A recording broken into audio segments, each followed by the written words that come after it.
Hello, welcome to Anshika S Academy, and this is the series of Ancient Indian History. And in this video, we will cover chapter number 4, Geographical Settings. Main major topics of this chapter: emergence of India, the role of monsoon, the northern boundaries, rivers,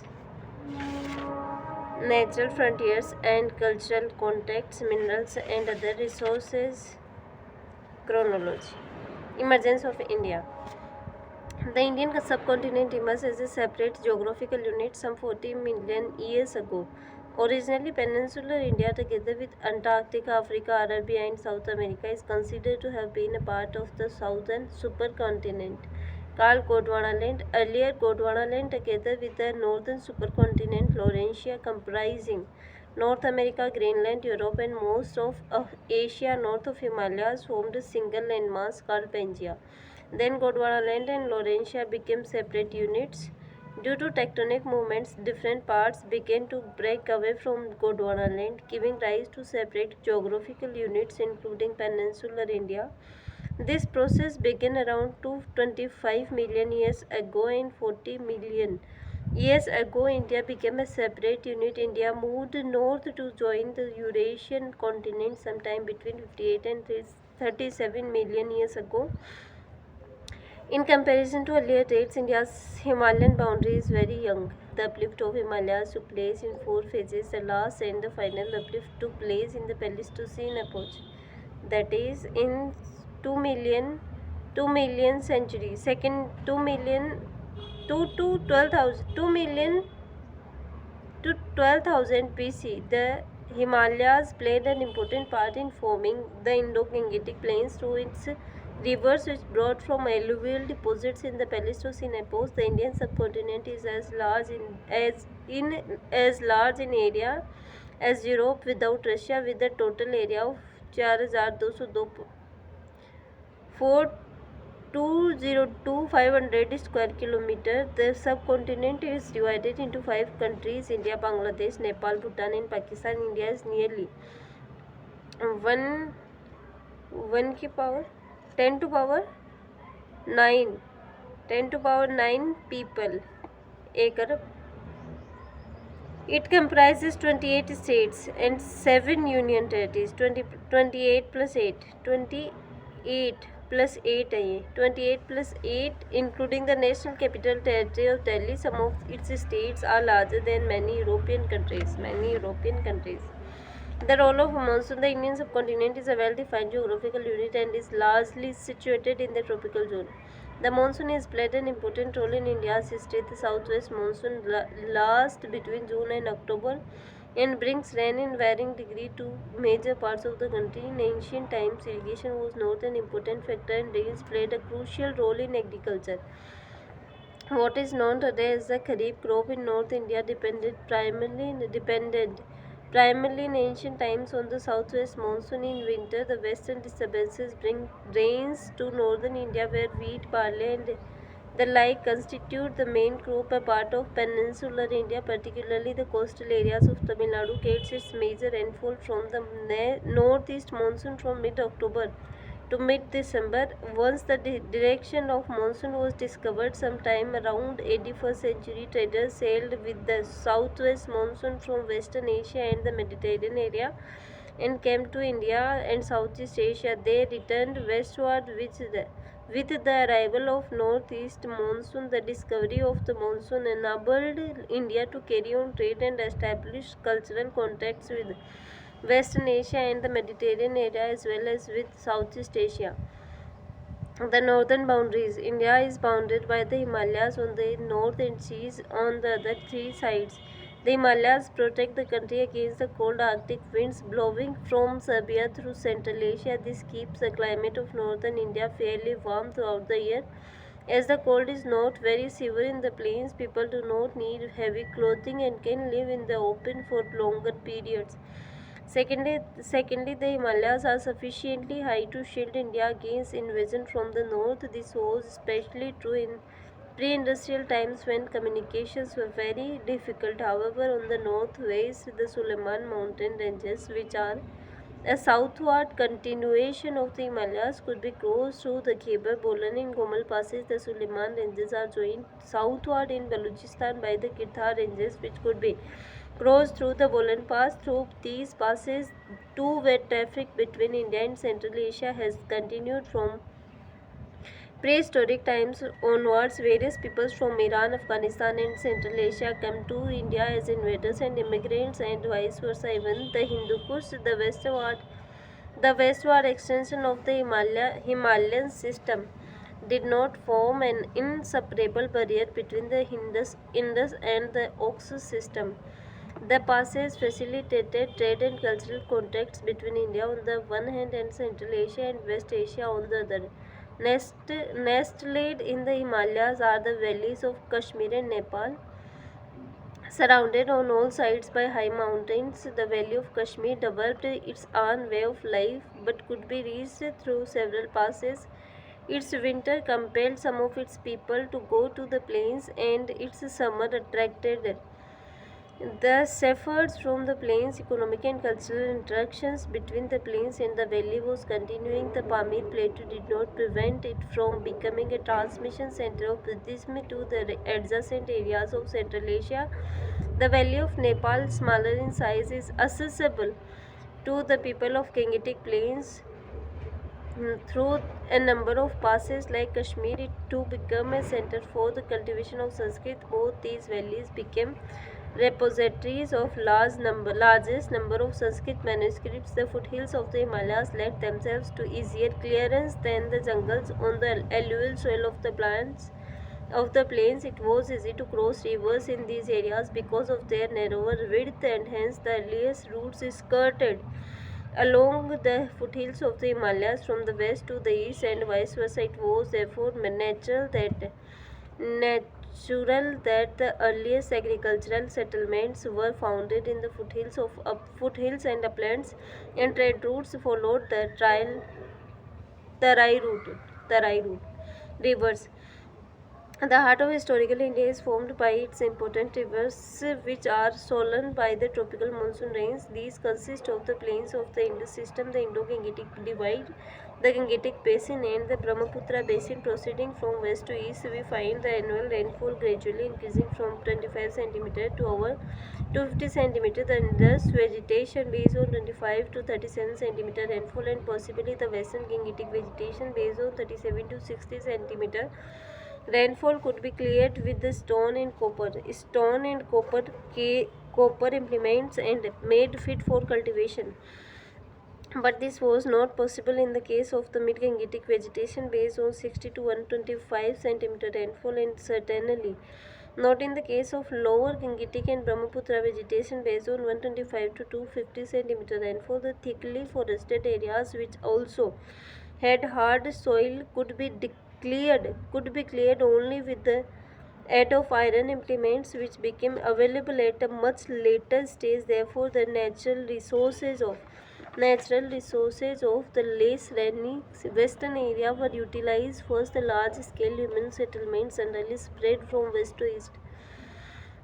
Once brought under cultivation, the Indus-Gangetic plains produced rich crops and supported successive cultures. The Indus and the Western Gangetic plains principally produced wheat and barley, while the Middle and Lower Gangetic plains largely produced rice, which also became the staple diet in Gujarat and south of Vindhyas. The Harappan culture originated and flourished in the Indus Valley. The Vedic culture originated in the northwest frontier province and the Punjab, and flourished in the western Gangetic basin. The post-Vedic culture, mainly based on the use of iron ore in the mid-Gangetic basin, the lower Gangetic valley, and North Bengal, really came to focus in the age of the Guptas.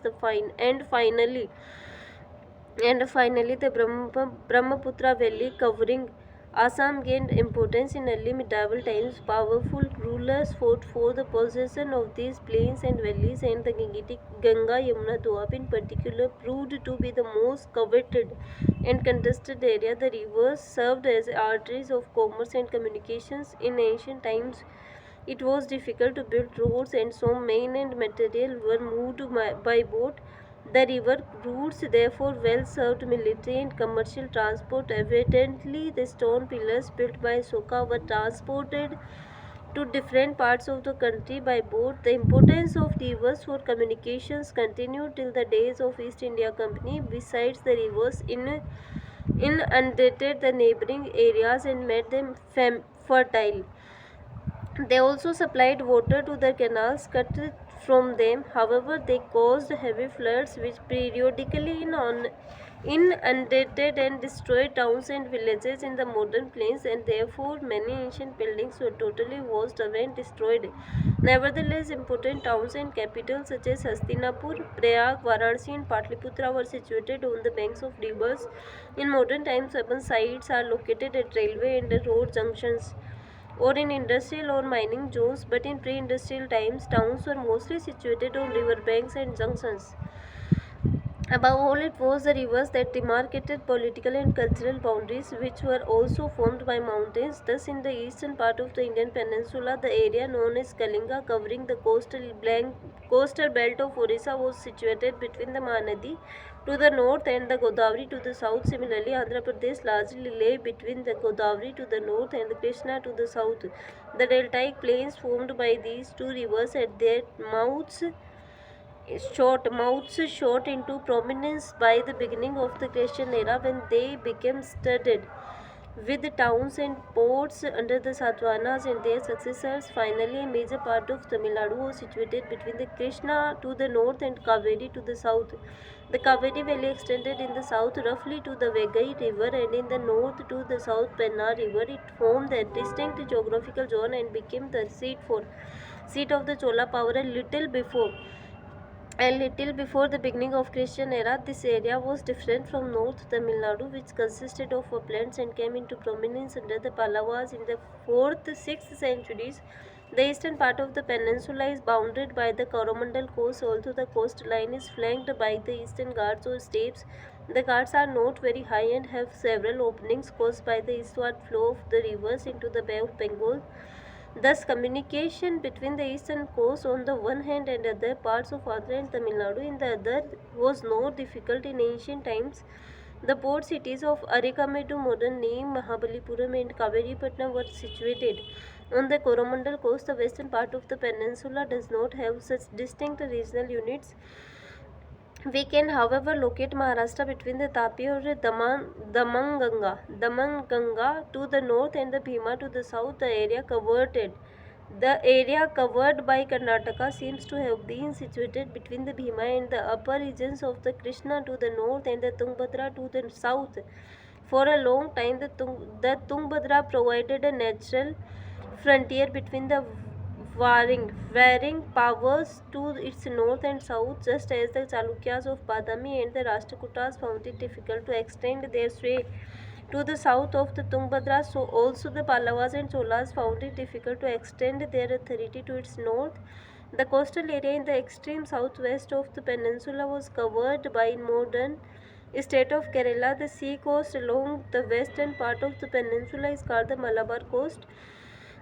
Although the coast came to have several ports and small kingdoms, communications between the coast and the adjoining areas of Maharashtra, Karnataka, and Kerala were rendered difficult by the Western Ghats, with the difficult passes to cross in between the Indus and Gangetic systems to the north and the Vindhyan mountains to the south. Lies a vast stretch of land which is divided into two units by the Aravalli Mountains. The area west of Aravalli is covered by the Thar Desert, although a part of Rajasthan also lies in this region. The vast expanse of the desert made human settlements impossible.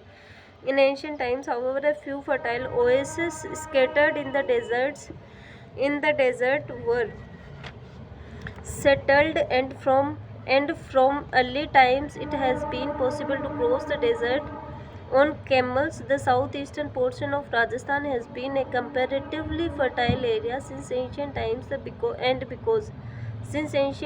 and because of the existence of the Khetri copper mines in this region, it came to be settled in the Chalcolithic period. Rajasthan sheds off into the fertile plains of Gujarat, which are irrigated by the waters of the Narmada, Tapi, Mahi, and Sabarmati, situated at the end of the northwestern northwestern portion of the Deccan Plateau, Gujarat includes the less rainy Kathiawar Peninsula. The coastal area of this state is fairly indented and therefore suitable for the establishment of several harbours. Therefore, since ancient times, Gujarat has been famous for its coastal and foreign trade, and its people have proved to be enterprising traders. South of the Ganga Yamuna Doab and bounded by the Chambal River to the west, the Son River on the east, and the Vindhyan Mountains and the Narmada River to the south lies the state of Madhya Pradesh. Its northern part consists of fertile plains. At present, MP is the largest state in the country and can be broadly divided into two parts, eastern and western. The eastern part, mostly covered by the Vindhyas, became historically important in Gupta times in the 4th and 5th centuries. However, western MP includes Malwa, which has been the scene of historical activities from 6th century BC onwards. Malwa served as an important hinterland for the Gujarat ports, and many wars were fought between the Deccan and the northern powers for the possession of Malwa in Gujarat. The Shakas and Satwahanas fought for the possession of this key area in the 1st and 2nd centuries, and the Marathas and Rajputs in the 18th century. Natural frontiers and cultural contexts. Each of the areas bounded by rivers, in some cases by mountains, and sometimes with deltas and plateaus, constituted a political and administrative unit in which different ruling dynasties rose and fell. On account of difficult communications in a vast country and the defensibility of the natural frontiers, it was not easy for the one region to establish its control over all the other regions. Gradually, every region grew into a distinct cultural unit with its own style of life and language. However, in northern and western India, most languages were derived from the same Indo-Aryan stock and hence had many elements in common. What is also important is that virtually throughout India, Sanskrit came to be cultivated and understood. The Vindhya Mountains cut right across India from west to east and formed the boundary between North and South India. The speakers of Dravidian languages lived south of the Vindhyas, and of the Indo-Aryan languages north of them. Lived tribal peoples in the Vindhya region, where they are still found. The coastal areas along the eastern and western Ghats attracted settlers and traders, and the south was engaged in flourishing foreign trade. The Vindhyas do not constitute insurmountable insurmountable barriers in ancient times. Despite the difficulties of communications, people moved from north to south, and vice versa. This led to a give and take in culture and language. Rapidly, the northern powers moved down to the south, and southern rulers moved up to the north. So too did missionaries, and cultural traders, particularly the Brahmins. This two-way traffic was continuing and helped the development of a composite culture. Although most regions had well-defined natural frontiers, not every region possessed the resources necessary to sustain livelihoods in isolation. Therefore, from prehistoric times onwards, the common need for metals and other resources produce a network of interconnection between the different regions of the country. Minerals and other resources. The exploitation of natural resources of India has an important bearing on its history until human settlements developed on a large scale. Given the heavy rainfall, substantial areas of Indian plains abounded in thickly forested areas which provided game and supplied forge fuel and timber. In early times, when burnt bricks were not much in use, timber houses and palisades were constructed. They have been found in Patliputra, India's first important capital for construction and tool making. All kinds of stones, including sandstone, are available in India. The earliest human settlements are naturally found in the hilly areas and in those river valleys that are situated between the hills. In historical times, more temples and pieces of sculptures were made of stone in the Deccan and South India than in the plains of northern India. Copper is widely distributed in India. The richest copper mines are located in the The richest copper mines are located in the Chotanagpur Plateau, particularly in Singhbhum district. The copper belt is about 130 km long and shows many signs of ancient workings. The earliest people who use copper implements in Bihar. The earliest people who used copper implements in Bihar exploited the copper mines of Singham and Hazaribagh, and many copper tools have been discovered in South Bihar and parts of and many copper tools have been discovered in South Bihar and parts of MP. Rich copper deposits are also be found in the Khetri mines in Rajasthan. These were tapped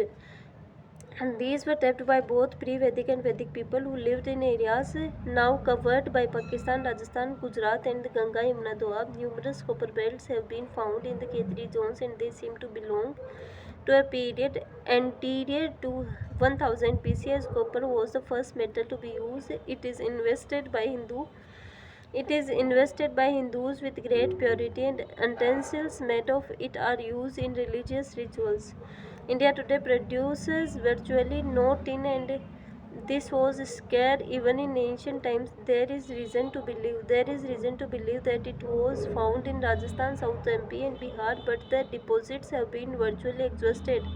As bronze is made by mixing tin with copper, we do not find many bronze objects in prehistoric times. The Harappans possibly procured some tin from Rajasthan, but their main supply came from Afghanistan, and even this was limited. Hence, although the Harappan people used bronze tools, comparison their number in comparison to those found in Western Asia, Egypt and Crete is very small, and their tools contain a smaller percentage of tin.